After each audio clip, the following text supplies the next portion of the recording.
Many of the festivals of the great religions of the world are celebrated with a special meal, a chance for family and friends to come together across generations, the act of sharing food adding to conviviality and togetherness.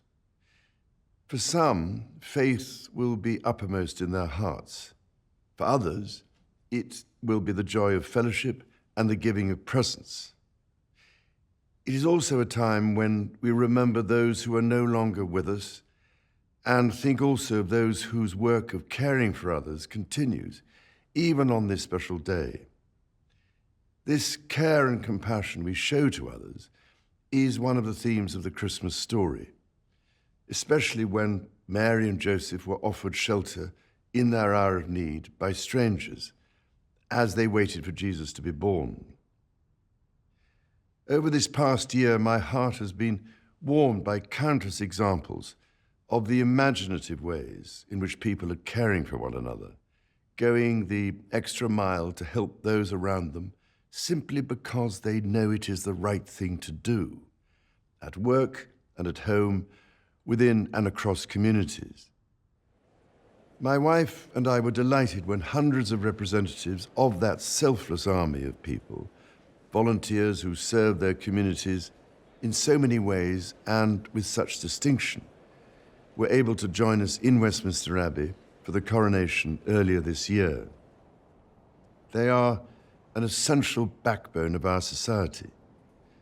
Their presence meant so much to us both and emphasized the meaning of coronation itself. Above all, a call to all of us to serve one another, to love and care for all.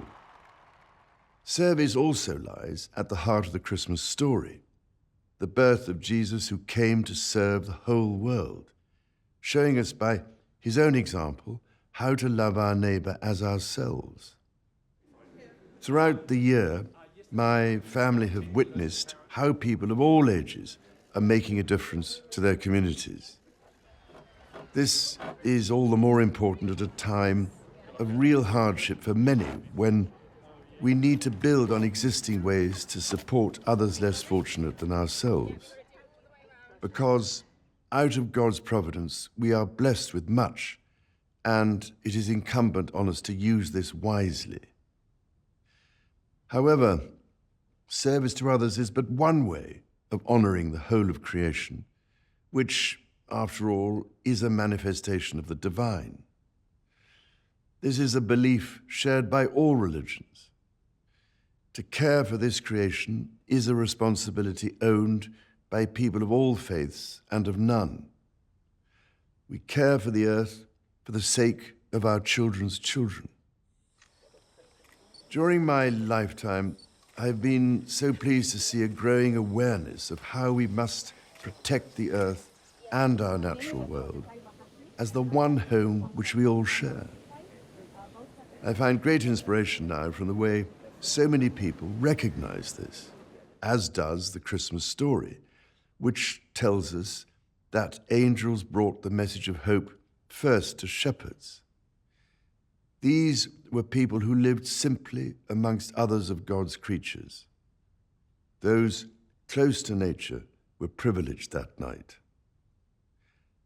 And at a time of increasingly tragic conflict around the world, I pray that we can also do all in our power to protect each other.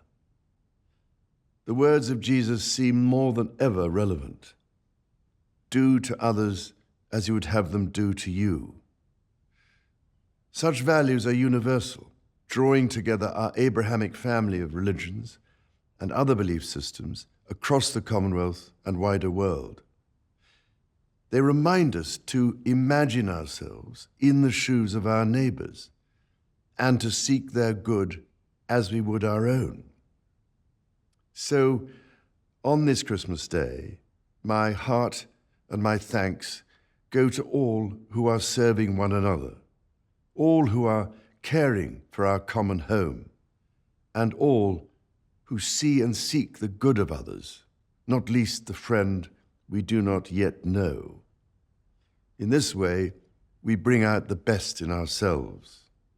I wish you a Christmas of peace on earth and goodwill to all, today and always.